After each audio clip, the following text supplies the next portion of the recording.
Entonces ahí sí, hay lesiones, hay otros delitos, ¿se dan cuenta? Pero no violencia. A ver, estamos tratando de tipificar entonces aquellos casos en que entran dentro de la violencia. ¿Ya? Ahí está el USB, colócalo un ratito. ¿Ya? Los casos entonces que entran dentro de la violencia y por qué se da la violencia, ¿no?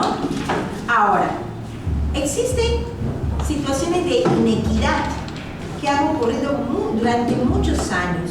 La mujer ha tenido un rol muy pasivo, ¿no? Incluso no ha tenido igualdad de oportunidades en muchos casos que los varones.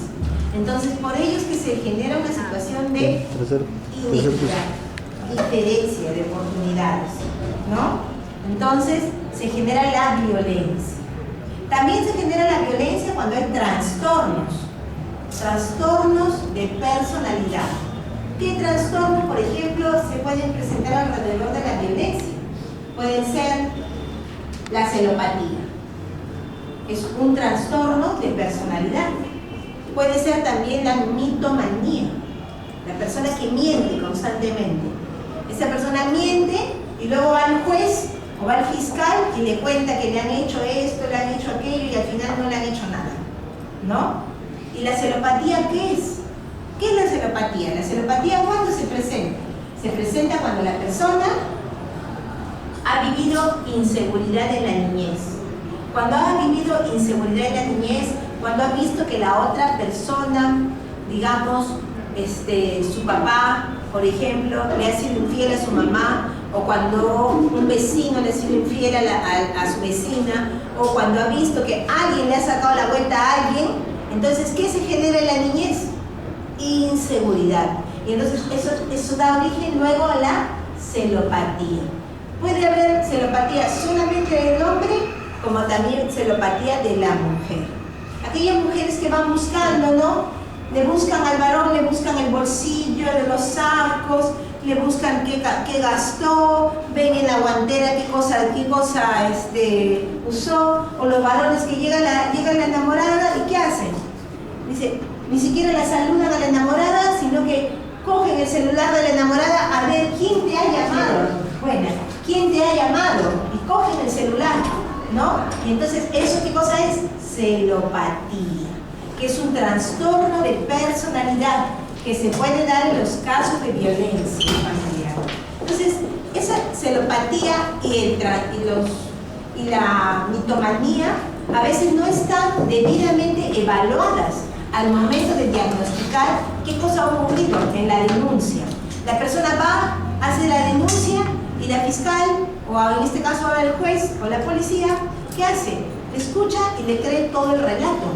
Hay muchos casos en que el relato es muy cierto, pero hay otros casos que están, como dice, hechos o realizados bajo el trastorno de personalidad de la mitómana o del mitómano o de la celopatía. Yo una vez vi un acta que decía, ¿no? Si la persona, yo vivo con mi esposo, pero él hace 3 años que no me toca. Entonces, esos 3 años que no me toca, ¿qué significa? Que la persona se siente que no la tratan bien, etcétera, ¿no? Que hay un problema de una relación de pareja allí. Entonces, ¿qué ocurre? Ocurre que eso se produce ¿por qué? Por la celopatía que ella tiene.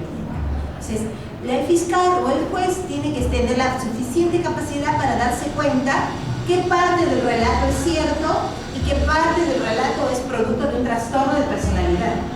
¿Ya? Vamos a ver.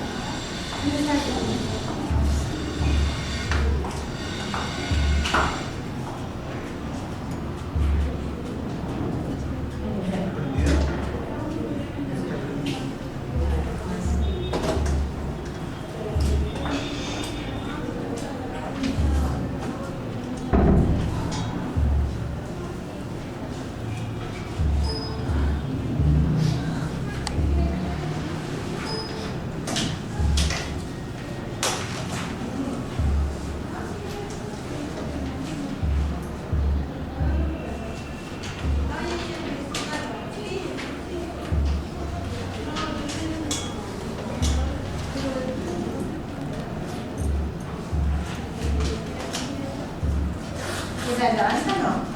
Ahí está bien. Bien, entonces como les decía, en la ley de violencia, nosotros ¿qué encontramos?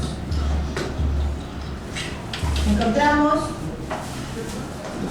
en el primer artículo, los primeros artículos, ¿no? ¿Cómo es la violencia? ¿Cómo puede ser? ¿En qué ámbito se puede desarrollar? Si ustedes se fijan, bueno, anoten por favor, dice aquí, el artículo primero, la presente ley tiene por objeto prevenir, erradicar y sancionar toda forma de violencia producida en el ámbito público o privado. Entonces, sí, la ley es 30.364. La ley 30.364, ustedes miran ahí. Entonces, ¿qué ocurre? No se trata solamente del ámbito de lo privado o el ámbito de lo público, sino ambos ámbitos, ¿no? Ambos. Bien. Esta norma señala una serie de aspectos, ¿no? Que se sanciona la violencia que tenga lugar dentro de la familia o unidad doméstica o en cualquier otra relación interpersonal, ya sea que el agresor comparta o haya compartido, lo que estábamos viendo hace un rato, comparta o haya compartido, ¿no? El mismo domicilio que la mujer, comprende entre otros violación, maltrato físico, psicológico, abuso sexual, etc. ¿No? Bien, ahora se establecen una serie de principios rectores. ¿Qué principios rectores, por ejemplo? Uno de ellos, el principio de igualdad y no discriminación. Se trata de que en la base haya relaciones más iguales. Eso no quiere decir, como dicen algunos varones, bueno, ahora somos iguales, tú dame el asiento, ¿no? Eso no quiere decir que no haya algunas cortesías. Eso no. Inclusive, la norma permite, no solo esta norma, sino nuestra Constitución, lo que se llama la igualdad positiva, que significa hacer acciones para mejorar la condición de la otra persona o de los grupos. Puede ser que las mujeres hayan visto disminuidos durante mucho tiempo sus derechos. Entonces, ¿qué se hace? Se dan normas que favorezcan a ello.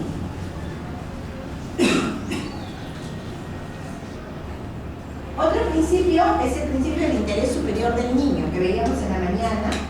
El principio también de la debida diligencia. ¿Qué quiere decir? Que los procesos de violencia familiar deben ser realizados rápidamente. Pero no solamente cuando ya está uno en el proceso, sino desde el momento que se sabe de la denuncia. Puede ocurrir que alguien denuncie que su esposa, que la madre denuncie que su hija, que está casada o vive con una persona, ha desaparecido. Entonces la policía debe inmediatamente investigar tales hechos. Eso, por ejemplo, se ha pronunciado la Corte Interamericana en el caso Velázquez Páez. Ustedes pueden anotar el caso Velázquez Páez. La Corte Interamericana se pronunció el año pasado sancionando a Guatemala. ¿Por qué? Porque la policía no intervino con la debida diligencia. ¿Ya? También existe el principio de intervención inmediata, principio de sencillez y principio de racionalidad y proporcionalidad. ¿Qué quiere decir? Que tienen que hacerse de alguna manera rápida, pero las medidas deben dictarse de forma proporcional. Si es que, por ejemplo, se trata de un hecho que no reviste gravedad, no puedo disponer de unas medidas de protección que no guarden relación con lo que ha ocurrido. ¿Se dan cuenta? No puedo simplemente decir, señor, usted se retira de la casa, pero si usted se retira, ¿y los hijos cómo quedan?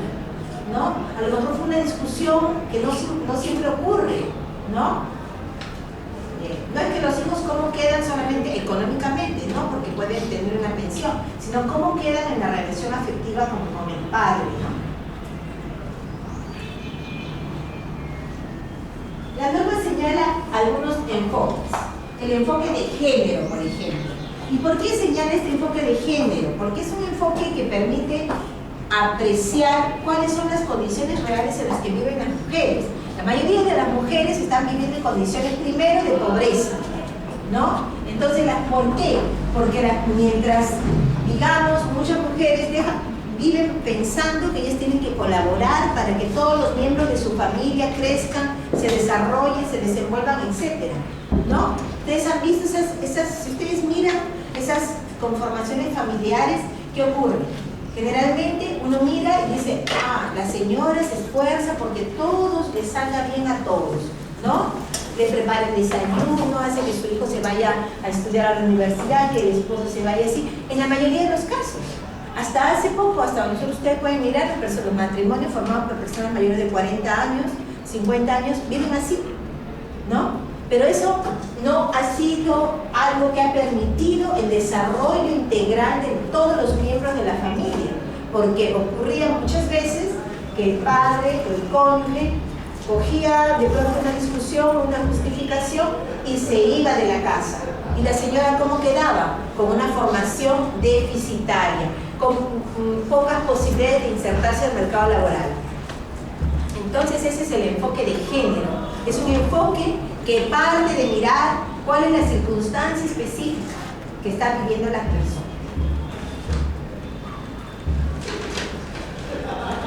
Entre los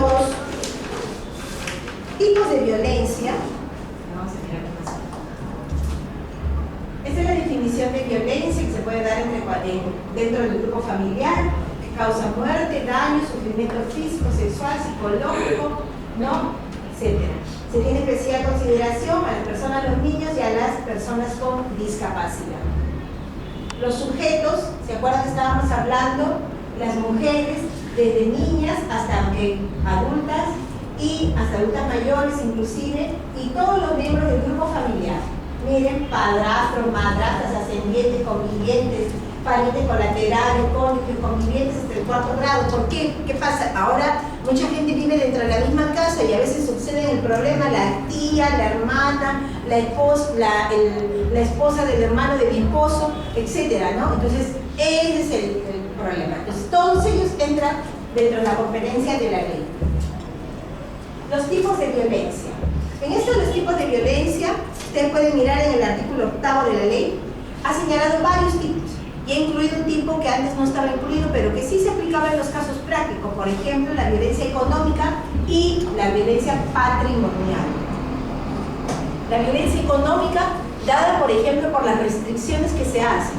De pronto la señora cuida a sus hijos y ella no trabaja, y entonces el señor sí trabaja, y entonces le dice, mira, tengo trabajo pero tengo pocos, solamente te dejo esto, y él sabe que no alcanza para la mantención de los hijos. Sin embargo, eso antes no estaba considerado por la ley como violencia, ahora está considerado como violencia económica. Y también se considera la violencia patrimonial, que es la que afecta a los bienes. De pronto la señora fue a hacer su denuncia, ¿no? Fue a hacer su denuncia a la policía o al juez de familia, ya no a la fiscalía, a la policía o al juez de familia. ¿Y qué pasó? En lo que se fue, el hombre cogió el televisor, el frigider y todo lo demás y se fue. ¿Qué cosa se puede hacer antes de eso? Hacer un inventario, ¿no? ¿Para qué? Para que se sepa qué bienes están. Entonces el juez de familia, cuando está recibiendo a la persona, dice inmediatamente que haga un inventario, ¿no? Pero ¿qué pasa? A veces hay lugares, ustedes saben cómo es nuestro país, difícil, ¿no? Hay lugares, por ejemplo en Lima, hay lugares donde el acceso es dificilísimo. Piedrahíza, San Genaro, de pronto Pamplona, ¿no? Sin hablar de Coma, San Juan de Lurigancho, etc. Igual ocurre acá en algunos lugares, es difícil el acceso y los jueces no tienen la puerta ahí, como dicen, no, la 4x4 para irse inmediatamente a ver qué pasó o hacer el inventario. Muchas veces se hace el oficio para que la policía vaya ya al inventario. Antes, ¿cómo era? La fiscalía tenía que ir a hacer el inventario, ¿ya? Entonces, tenemos la violencia física, más o menos ya sabemos cómo es la violencia física, tenemos la violencia psicológica,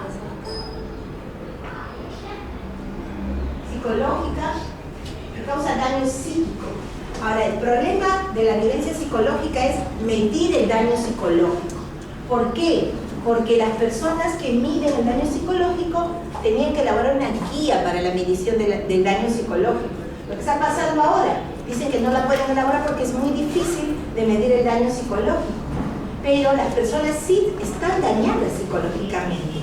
personas con baja autoestima, personas que cuando llegan al trabajo se la pasan llorando, personas que apenas se recuerdan lo que pasa, lo que están viviendo, igual vuelven a llorar, eso tienen un daño psicológico. Hay otras personas que dicen que tienen el daño y en realidad no tienen ningún daño, ¿no? Porque también hay mujeres que están mintiendo, ¿no? Eso también es verdad, ¿no? Una vez una señora dijo que su esposo, cuando iba a dejar al niño, trataba de tener relaciones con ella. Y entonces yo le pregunté, ¿y usted por qué no denunció eso durante todos los años que han vivido juntos? Me dijo, es que yo soy economista y no abogada, ¿no? Entonces, eso pues es una cosa ya de risa, ¿no? Porque como un economista no va a saber que tiene que hacer una denuncia por una cosa grave, ¿no? Bien. Entonces, pero tenemos este problema con la violencia psicológica. La violencia sexual, ¿no? La norma no define cuáles son los contenidos de la violencia sexual. Solamente dice son acciones de naturaleza sexual que se cometen contra una persona sin su consentimiento o bajo coacción. Incluyen actos que no involucran penetración o contacto físico, ¿no? Asimismo, se considera tal la exposición a material pornográfico que vulneran el derecho de las personas, hacer resultad sexual, reproductiva, amenazas, coerción, uso de la fuerza, intimidación, todo lo que tenga que ver con violencia sexual, ¿no? Esta parte de violencia sexual no estaba al inicio de la ley 26.26.0, que les digo, la ley de violencia.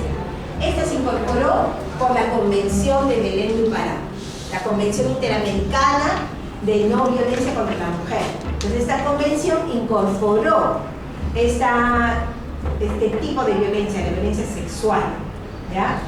Y más. Ahora, tenemos otras dos más.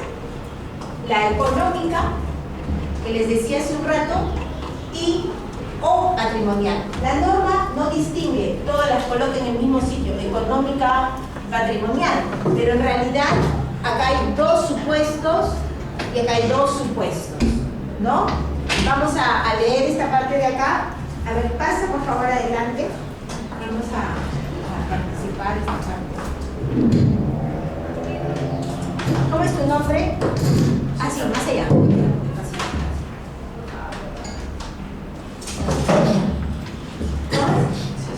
Ya lo César. César, párate para este lado de acá. Vamos a poner el inciso B y vas a leer los dos primeros, ¿ya? Todo lo que dice acá y los dos primeros, ¿ya? Violencia económica o patrimonial es la acción u omisión que se dirige a ocasionar un menoscabo en los recursos económicos o patrimoniales de cualquier persona a través de 1. La perturbación de la posesión, tenencia o propiedad de sus bienes. 2.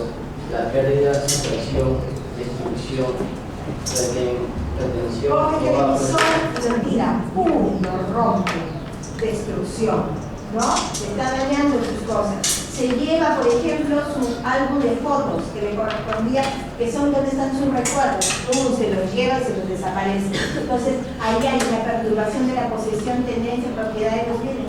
Pérdida, sustracción, destrucción, retención, apropiación indebida. ¿Eso qué cosa es?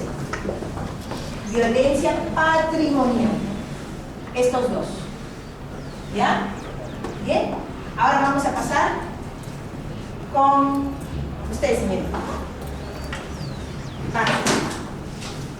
Las otras. Nosotros, de la 3 y la 4. Guarda, porque están tomando fotos que le van a mandar a su mamá. La limitación de los recursos económicos destinados a satisfacer sus necesidades o privación de los medios indispensables para vivir una vida digna. Por ejemplo, a ver, ¿qué hace el señor? Pagaba el colegio y ahora ya no paga el colegio, ¿no? Pagaba la luz y ahora no paga la luz, ¿no? O te dejaba dormir en una parte de la casa y ahora ya él ocupa solo toda la casa, ¿no? A ver, sigue, limitación de los recursos, sigue, económicos, la 3. Así como la evasión del cumplimiento de sus obligaciones alimentarias. 4. La limitación o control de sus ingresos. Así ¿De quién? ¿Los ingresos de quién? de la otra persona, de la agraviada, de la víctima, ¿no? ¿Ya? Así como la percepción de un salario menor por igual tarea. ¿Quién gana un salario menor por igual tarea? La señora víctima, la trabajadora, por ejemplo en la selva, le pagan menos por hacer lo mismo. Eso es violencia económica. Ya está, sigue. Dentro de un mismo lugar de trabajo. Muy bien. Pues están en el mismo lugar de trabajo, pero le pagan menos, ¿no? Ay, muchas gracias. Es con la garganta la tengo medio. Chicos, garganta seca. Ay, ya no funciona. ¿Quién tiene eso? Algo así.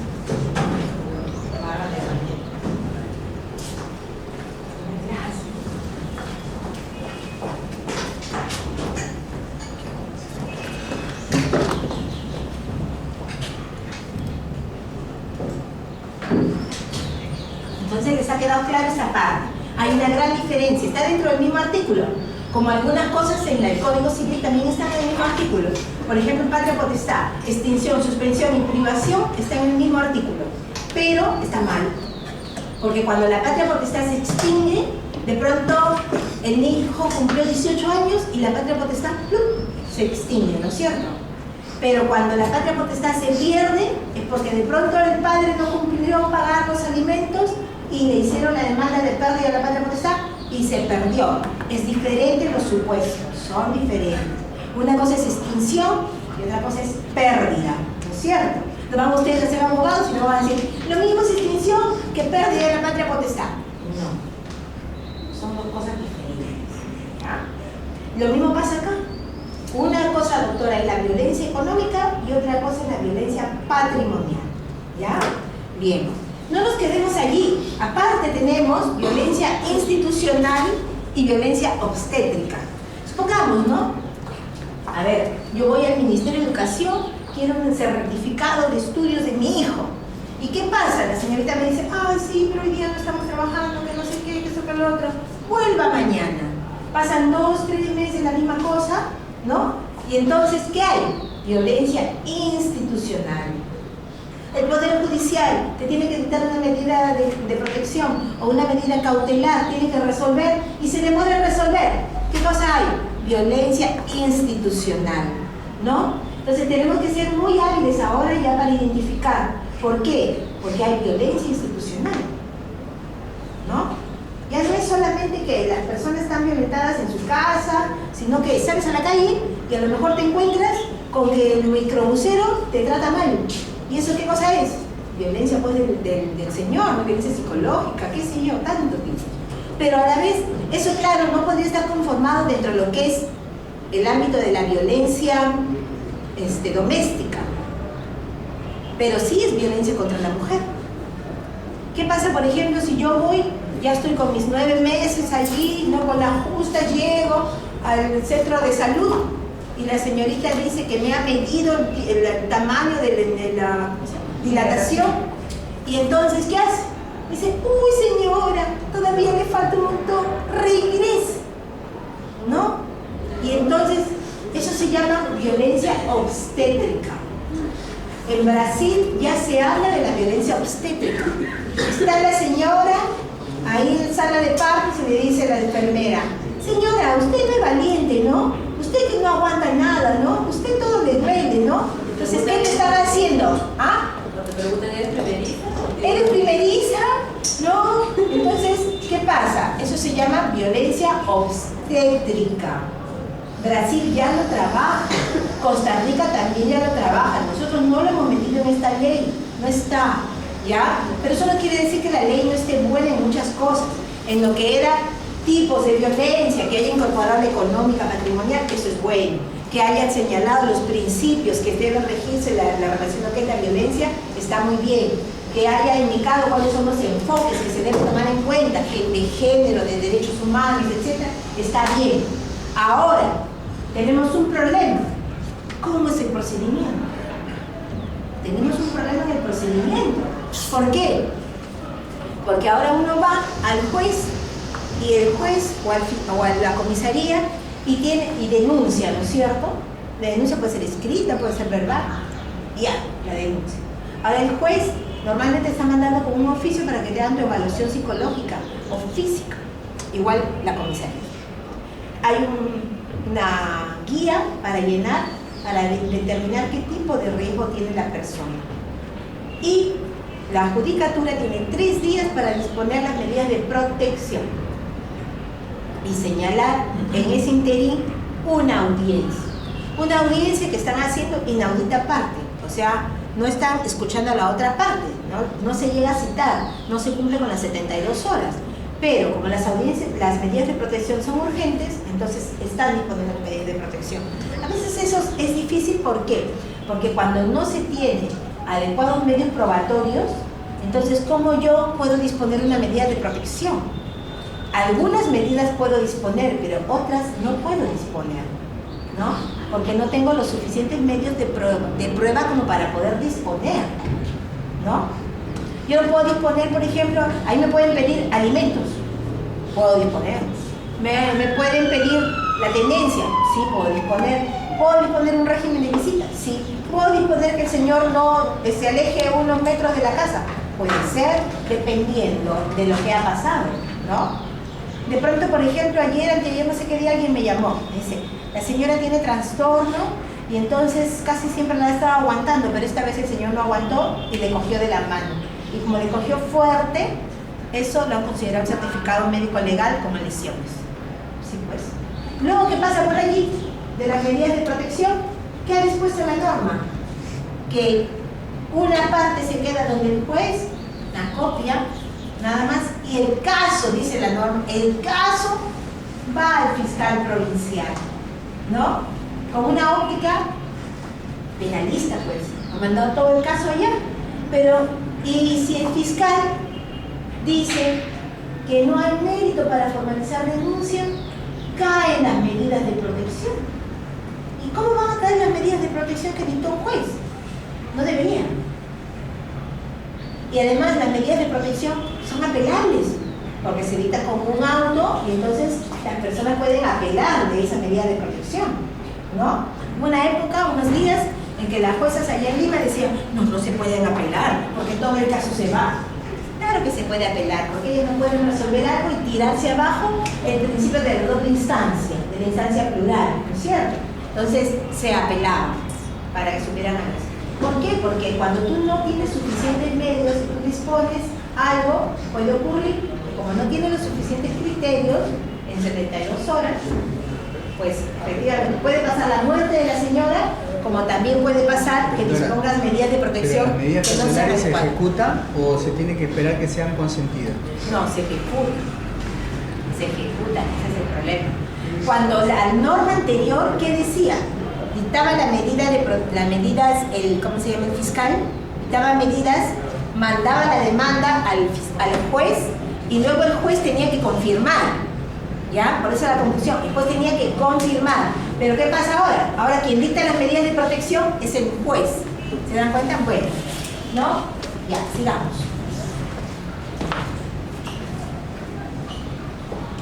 El derecho a una vida libre de violencia.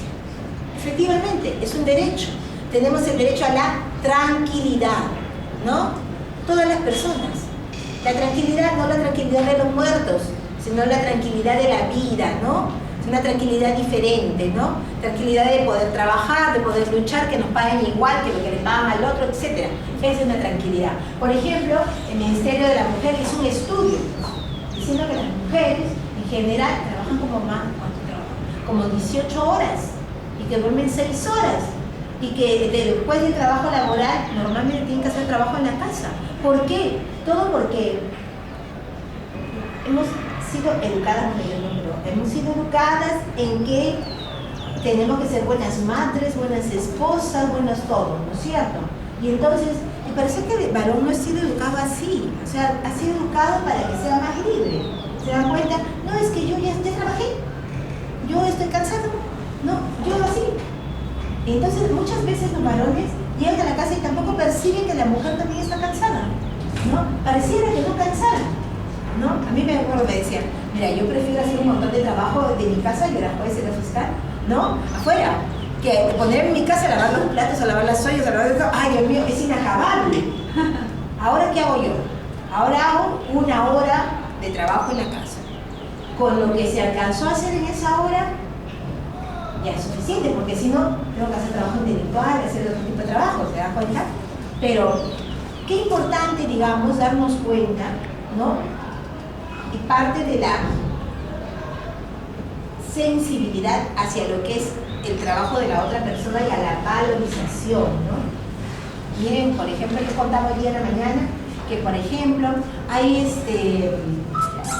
un colegio que hace un trabajo con los estudiantes de cuarto de secundaria. Los lleva y cada 2 horas a la semana tienen que cuidar a un niño. Y entonces, ese estudiante puede ser el joven, puede ser la señorita, tiene que hacerse cargo de ese niño, ¿no? Que el niño llora, a ver, tienes que ver si es que está sucio su pañal, si es que tiene hambre, si es que quiere que lo bañe, etc. Tú te encargas, ¿no?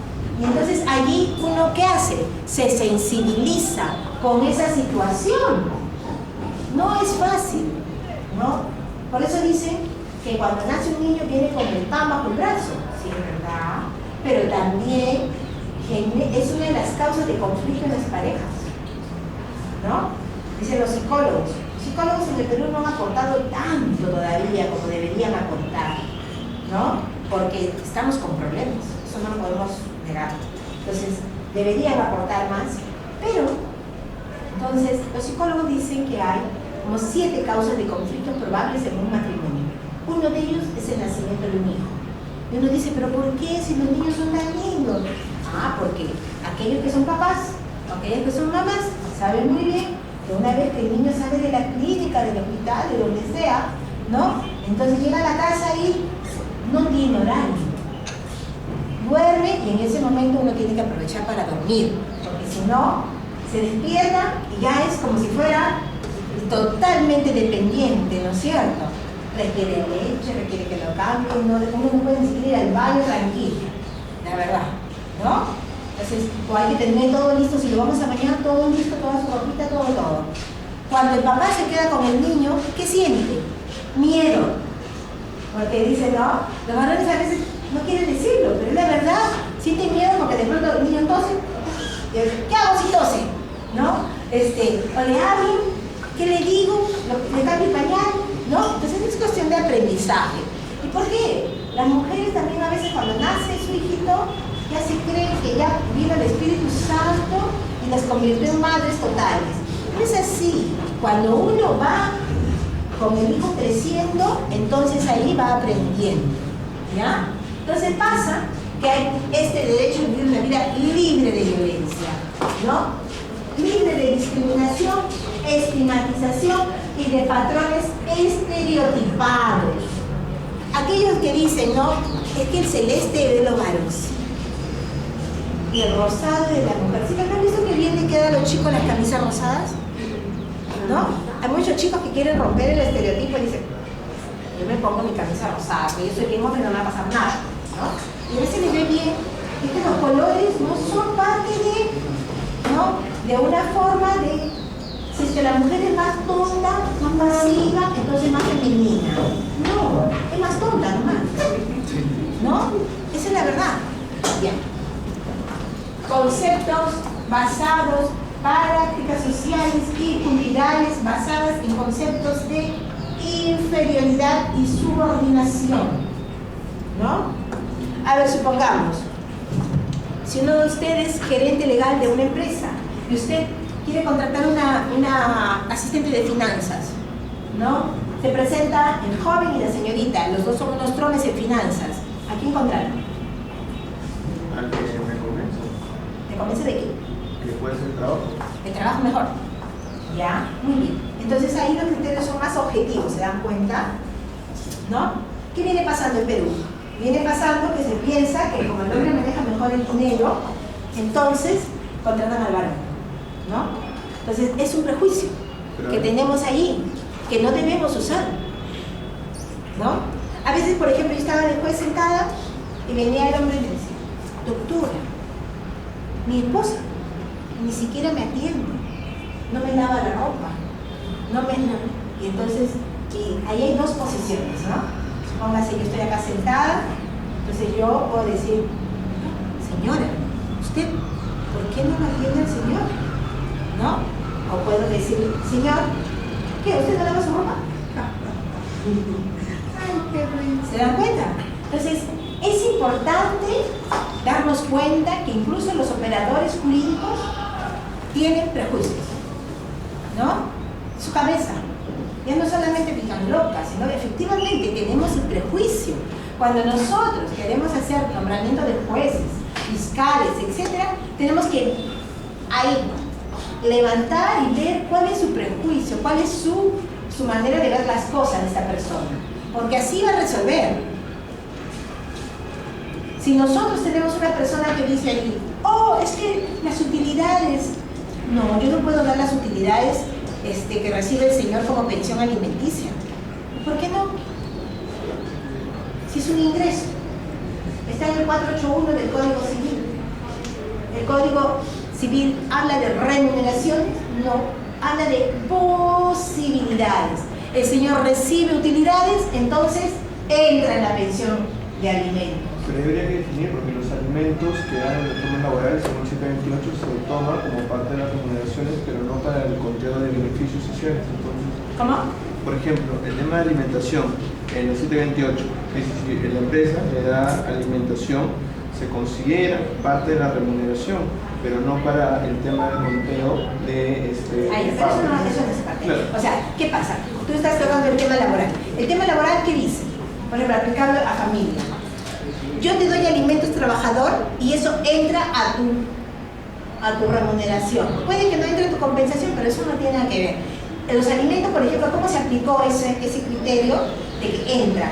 Una vez hubo un caso, en el primer juzgado de familia, yo era fiscal, la jueza, ¿no? Entonces estábamos allí y el señor era un carnicero. Bueno, él no era el carnicero, su hermano era el dueño de la carnicería y él era el que ayudaba. Y entonces decía, ¿usted en qué trabaja? Yo ayudo a mi hermano. Allá. ¿Cuánto gana usted? Tanto. Allá. ¿Y usted dónde toma desayuno? Con mi hermano. ¿Y usted dónde almuerza? Con mi hermano. ¿Y usted dónde cena? Con mi hermano. ¿Qué come todos los días? Desayuna todos los días y almuerza todos los días. Carne.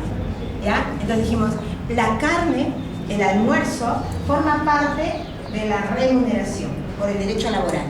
¿Ya?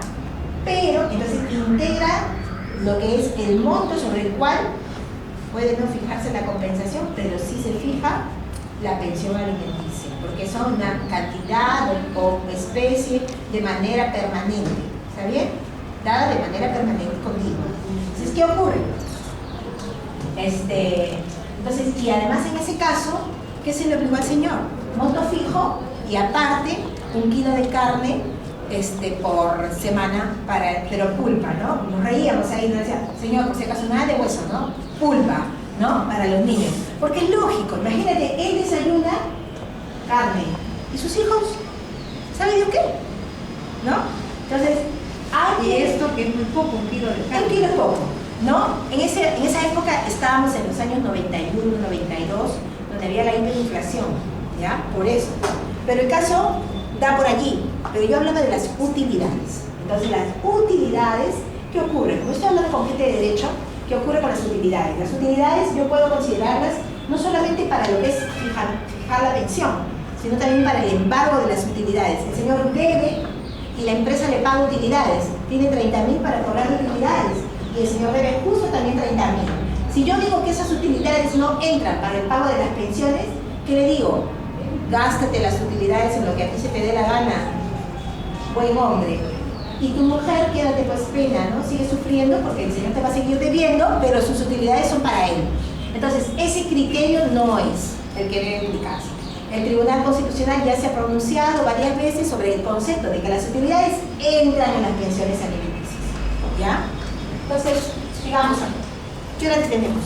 Ya son 6. Vamos. Ya, entonces ya nos vamos. Ay, no. Está tan interesante. Entonces existe el derecho de acceso a la información, derecho a la asistencia jurídica, derecho a la promoción y atención de la salud, derecho a la atención social y también derecho a que se nos considere 5 días por caso de malos tratos como descanso, en caso de existir una relación laboral. Derechos en la educación, que la persona también tenga de alguna manera justificación de inasistencias. La justificación de inasistencias y tardanzas derivadas de actos de violencia familiar. Entonces los invito a leer pues la ley de violencia familiar, ¿ya? La ley 30.364. Yo estoy dejando las diapositivas y ya ustedes van a ahondar más, ¿ya? ¿Ah? ¿Qué? Ah, los libros. Así que alguien quiere algún libro, he traído unos libros, ¿no? Pensando. No sé si...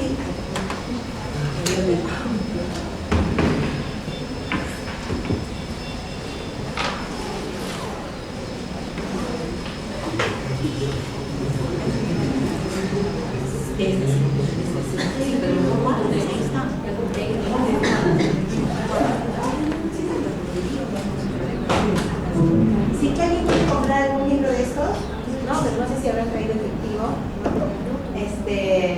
Bueno, este es un libro sobre medidas cautelares y derecho de familia. Este es un libro de niñez, defensa y debido proceso, ¿no? Entonces acá se trabajan las sentencias del Tribunal Constitucional y los derechos de los niños. Bueno, este está en 50 y este está en 100. En el otro de acá. Qué lindo. Sí. Mucho gusto, muchísimas gracias.